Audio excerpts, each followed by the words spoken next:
Hola amigos, bienvenidos al programa número 4 del Umbral Desconocido.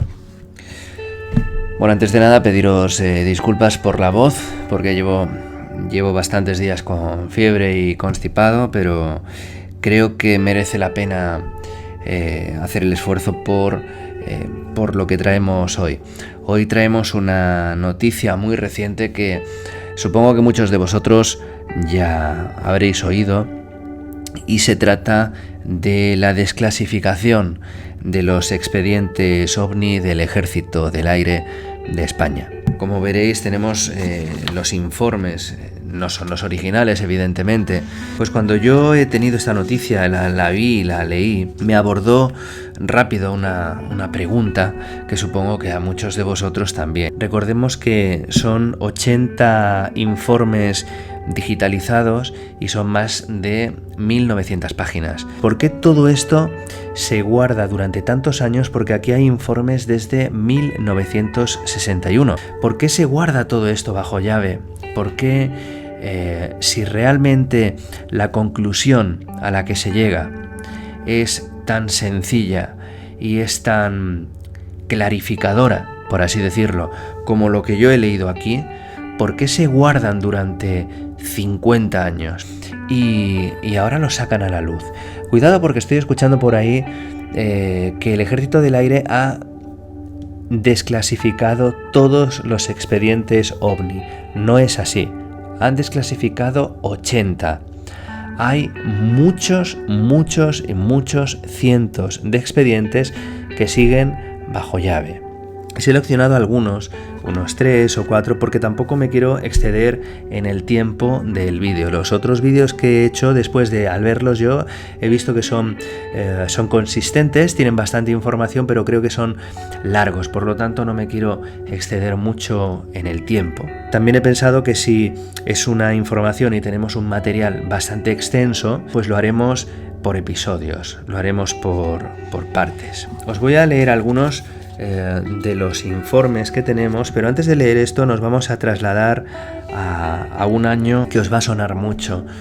Nos vamos a trasladar a 1947. A muchos os sonará por el caso Roswell, que además hablamos ya en el programa anterior. Nos vamos a 1947 y además nos vamos con, para mí, la persona que, por así decirlo, destapó la caja de los truenos en cuanto al fenómeno OVNI. Hablamos de Kenneth Arnold. Kenneth Arnold era un piloto privado y además era un operario del Servicio Forestal de los Estados Unidos.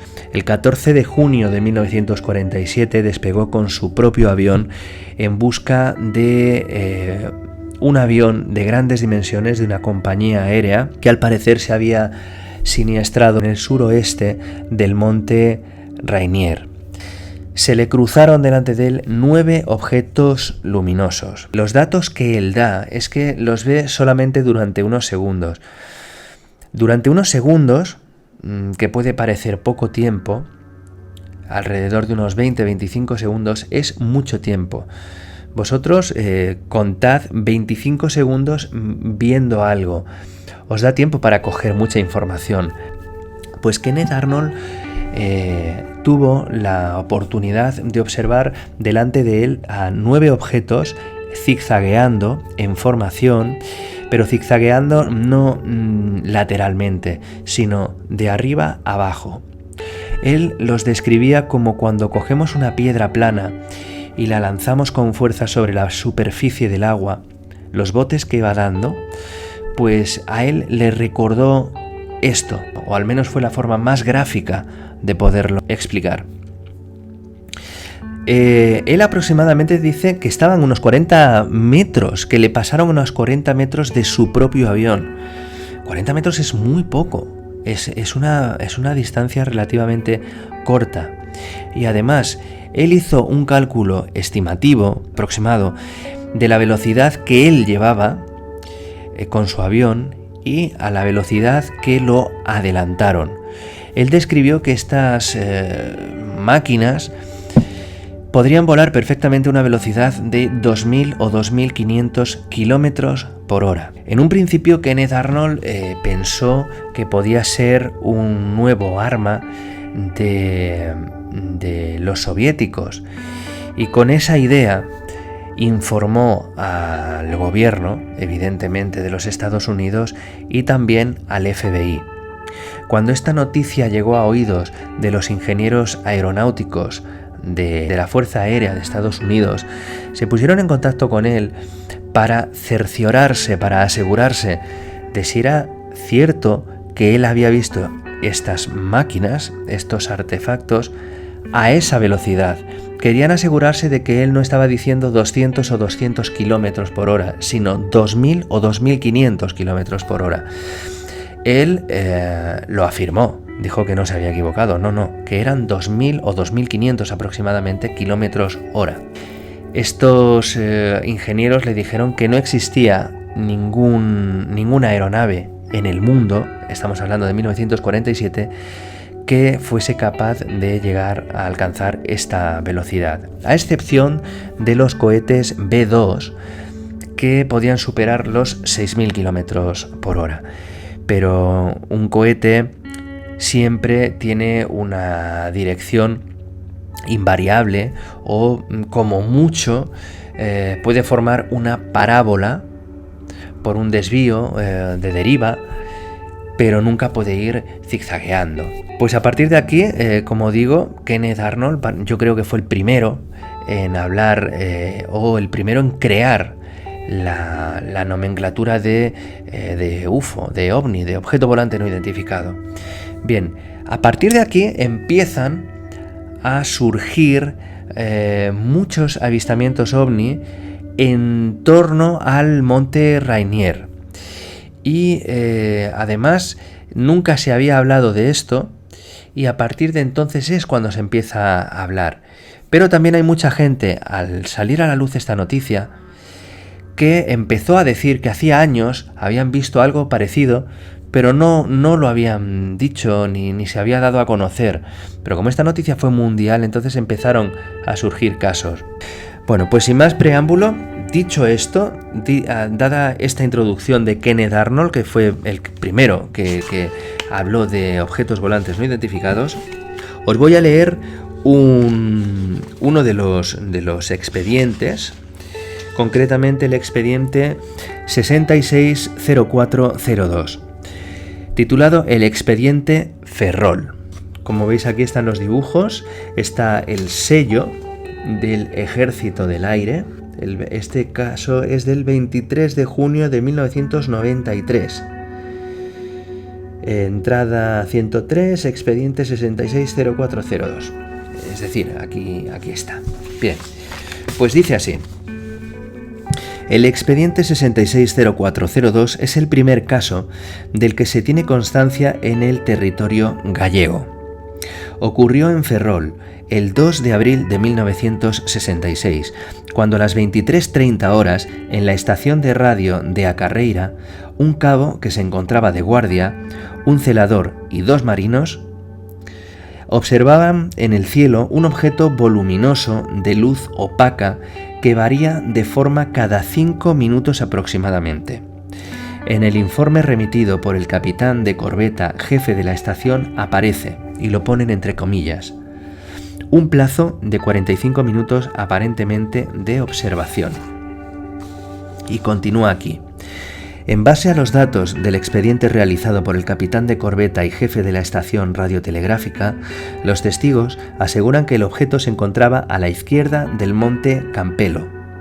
El cabo realizó una fotografía que se adjunta en el informe junto con un croquis realizado por el cabo que lo vio, y además se especifican distintas fases del objeto durante los 45 minutos que se pudo ver. Aquí nos dice que se adjunta una fotografía, pero la fotografía no aparece en ningún sitio. Nos han dado el croquis, como veis aquí está la ubicación, como veis pone desclasificado, secreto, etcétera, etcétera.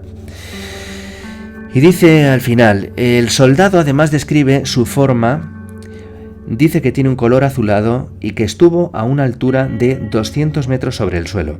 También se recoge el testimonio de un marinero que desde Chubia, Narón, a Coruña, observó el mismo objeto situado sobre la estación de radio, en su caso sobre las 23 horas del mismo día, es decir, media hora antes de este avistamiento.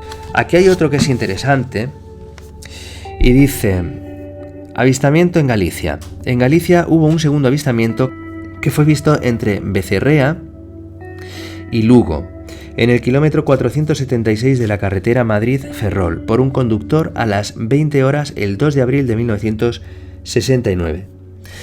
El hombre que realizó el avistamiento envió una carta ese mismo día y ese mismo mes a Madrid, al coronel del Ejército del Aire, en el que aseguraba haber observado un objeto redondo de un diámetro más o menos de 2 metros, con una punta terminada en forma de obús y la otra plana. Estaba en su totalidad iluminado por una luz fantástica, dice él, y parecía que su exterior era de trocitos, así lo dice, era de trocitos como si fuera gresite en múltiples colores. El objeto estaba inmóvil y a una altura aproximadamente del suelo de unos 100 metros. Sin embargo, en el relato del expediente clasificado por el Ejército del Aire, aseguran que el testigo avanzó un trecho con su automóvil buscando un lugar apropiado para detenerse, y cuando lo hizo, el objeto descendió y ya no pudo localizar el objeto. Pues la conclusión a la que llega el Ejército del Aire, y por eso lo han desclasificado y lo han sacado a la luz, nos dicen que era un reloj de sol. Es decir, que este objeto con luz propia y que brilla, con una punta en forma de obús y la otra plana, y con muchos cristalitos que brillan, era lo que en un principio nos han contado, pues nos dice que era un reloj de sol. A mí me cuesta creerlo.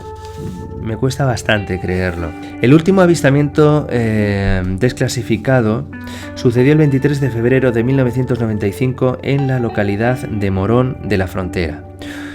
Un piloto del Escuadrón 211, cuidado con este dato, un piloto de avión del Escuadrón 211, cuando está regresando de una misión a las 12:35 horas, informa del avistamiento de un objeto volante que se encuentra estacionario, y cuando se cruza con él, el objeto aceleró a gran velocidad en rumbo opuesto y desapareció delante de él. El piloto lo describe como ovalado y de color gris claro, aunque no había más datos que sustentaran su avistamiento. Un piloto del Escuadrón 211, para empezar, yo os voy a hablar como piloto privado porque otra de mis aficiones es volar. Entonces yo, como piloto privado, os puedo decir que hay diferentes aspectos y diferentes características de todos estos avistamientos. Por lo tanto, un piloto del Escuadrón 211, imaginaos cómo tiene que estar de estar acostumbrado a ver diferentes tipos de aviones, a ver los movimientos de los cazas y diferentes tipos de aviones e incluso de helicópteros. Esta gente está acostumbradísima, es la élite. Hablamos de 1995, no estamos hablando del 1936, estamos hablando de 1995, es una fecha relativamente cercana, está cerca del año 2000. Bueno, pues se cruzó con este objeto en rumbo opuesto. El rumbo opuesto, ya sabéis lo que es, no es rumbo de colisión. Rumbo de colisión es, por ejemplo, lo del caso Manises, que también hablaremos del caso Manises. Rumbo de colisión es cuando un tráfico aéreo va en rumbo de colisión, o sea, va en tu mismo rumbo y en dirección opuesta y en dirección de colisión, por eso es el rumbo de colisión. Pero este es rumbo opuesto, quiere decir que él iba hacia un lado y él iba hacia el otro, pero sin colisión. Pues aquí nos dice que cuando se cruzó con él, el objeto aceleró a gran velocidad, a tal velocidad que desapareció delante de la vista de él. La conclusión a la que llega el Ejército del Aire y por eso desclasifican esto, es que ese mismo día estaban realizando la Vuelta Ciclista a Andalucía y uno de los helicópteros estaba televisando la Vuelta Ciclista y lo que vio este piloto fue un helicóptero, un piloto del Escuadrón 211 que están acostumbradísimos a ver diferentes tráficos aéreos, a saber cómo se mueven, cómo se desplazan, y nos quieren hacer creer, yo al menos, repito, no soy para nada conspiranoico, no soy, pero por favor, es que podían haber puesto cualquier otra cosa más creíble, más verosímil, pero ¿cómo se puede decir que un piloto del Escuadrón 211 confunda un helicóptero con un aparato desconocido, un objeto volante que se cruza con él en rumbo opuesto? El objeto en ese momento acelera y desaparece delante de él y nos dicen que es un helicóptero que está televisando la Vuelta Ciclista. En fin, no os quiero entretener más, estos son algunos de los informes y muchos de estos informes, digo muchos porque no creo que estén todos, creo que están ya circulando por las redes y esto sí que os puedo decir que no es ningún fake, están ahí, que sean o no reales las conclusiones a las que se han llegado para poder desclasificarlos, pues eso ya no lo sé, pero lo que sí sé es que son informes que están ahí y los han soltado. Bueno, pues creo que todos los que seguís el misterio y os gusta el mundo de la ufología, por ejemplo, creo que tenéis el derecho de saber por lo menos que están desclasificados, que los podéis buscar en internet y algunos hemos leído aquí para que os hagáis una idea de cómo son. Así que amigos, nos vemos la próxima semana. Disculpad este tiempo que hemos estado sin poder subir vídeos, pero realmente he estado fastidiado, constipado, con fiebre, con jaquecas y en fin, ya sabéis todo lo que conlleva la gripe, ¿no? Así que nos vemos la semana que viene.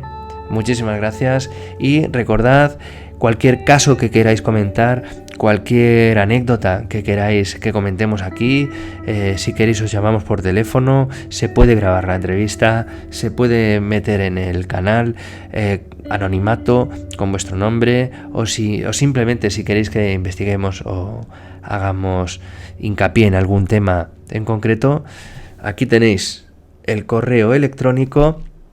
Y para ayudarnos al canal y al trabajo que hay detrás de esto, dale al like y si quieres informarte de los vídeos que vayamos subiendo al canal, suscríbete, ¿vale? Muchísimas gracias, nos vemos.